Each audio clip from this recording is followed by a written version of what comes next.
বন্ধুরা আসসালামু আলাইকুম। আপনারা কেমন আছেন? আশা করি আপনারা ভালো আছেন। আলহামদুলিল্লাহ আমিও ভালো আছি। আজকে দেশি গুঁড়া মাছ রান্না করব, আর এই গুঁড়া মাছটা রান্না করে খেতে এত ভালো লাগে, আপনাদেরকে দেখাচ্ছি কিভাবে রান্না করি। আর প্রথম থেকে শেষ পর্যন্ত ভিডিওটা দেখবেন আর বন্ধু হয়ে পাশে থাকবেন। এখানে দিচ্ছি পেঁয়াজ কুচি, কাঁচামরিচ কুচি আর দেশি আলু কুচি, দিচ্ছি টমেটো। এর সময় টমেটো ধনিয়া পাতা দিয়ে যে কোনো তরকারি খাবেন, খেতে কিন্তু ভালো লাগবে, কারণ এসবের দাম বেশি হয় আর এ সময় মজা লাগে বেশি। যখন অ্যাভেলেবেল হয়, যখন দাম কম হয়, তখন দেখবেন যে খেতে ইচ্ছা করবে না। আমি একটা তরই কেটে দিয়েছি আর দিচ্ছি জিরা বাটা। আর জিরা বাটাটা খুব মিহি করে বেটে নিয়ে একটু একটু করে মানে আধা ভাঙ্গা করে নিয়েছি। আর দিয়েছি হলুদ গুঁড়া, স্বাদ মতো দিব একটু লবণ,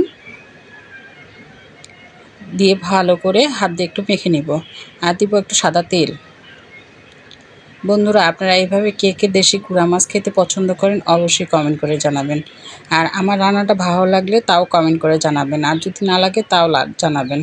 এভাবে সুন্দর করে মেখে হাত দিয়ে কষলে কষলে একটু মেখে নিতে হবে। আর এভাবেই কিন্তু আগেকার লোক এভাবেই রান্না করতো, আর এভাবেই কিন্তু স্বাদ পেতাম বেশি।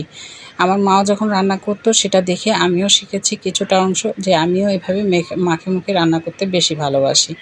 এখন সব কিছু মেখে নিয়েছে। আর এখানে দেখুন গুঁড়া মাছ নিয়েছি, এখানে 1.5 কাপ, পুঁটি, কাসকি, চিংড়ি সব ধরনের মাছ ছিল, যেগুলো বাজার থেকে কেটে এনে মানে বাজার থেকে কিনে এনে বাসায় তাড়াতাড়ি করে ধুয়ে পরিষ্কার করে নিয়েছিলাম। আর যে গরম পড়েছে, এই গরমে যে কোনো মাছ খুব নরম হয়ে যায়, তাই সেজন্য আপনাদের সাথে সেটা দেখানো হয়নি। তাড়াতাড়ি করে পরিষ্কার করে নিয়েছি সামান্য একটু পানি দিয়ে, যেহেতু কাঁচামরিচ দিয়েছি এই জন্য একটু লাল হয়নি।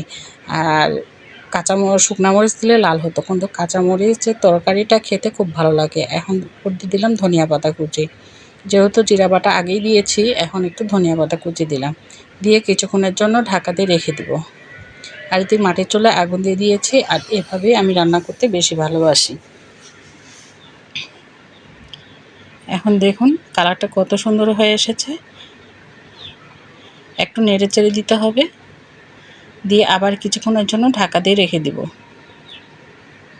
এখন আবার কিছুক্ষণ চুলাটা জাল দিয়ে নিচ্ছি, আবার কিছুক্ষণ পরে উঠিয়ে নিব। নিয়ে দেখুন পানিটা একবারে টেনে এসেছে। এভাবেই নেড়ে চেড়ে আরেকটু জাল দিব, যেন একদম পুরা একটু হয়।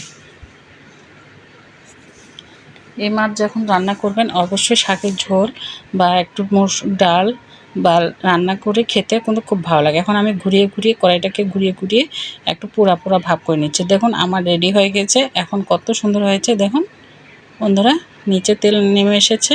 আর এখন আমি পরিবেশন করে নেব। মাশাআল্লাহ, দেখে খুব লোভ লাগছে যে খাওয়ার সময় অনেকটা মনে খাবো, কিন্তু খেতে পারি না। বেশি গুঁড়া মাছ খেলে কাটা লাগে, ওই জন্য একটু কম খেয়েছি আর আপনাদের সাথে শেয়ার করেছি। বন্ধুরা ভালো থাকবেন সবাই। আসসালামু আলাইকুম।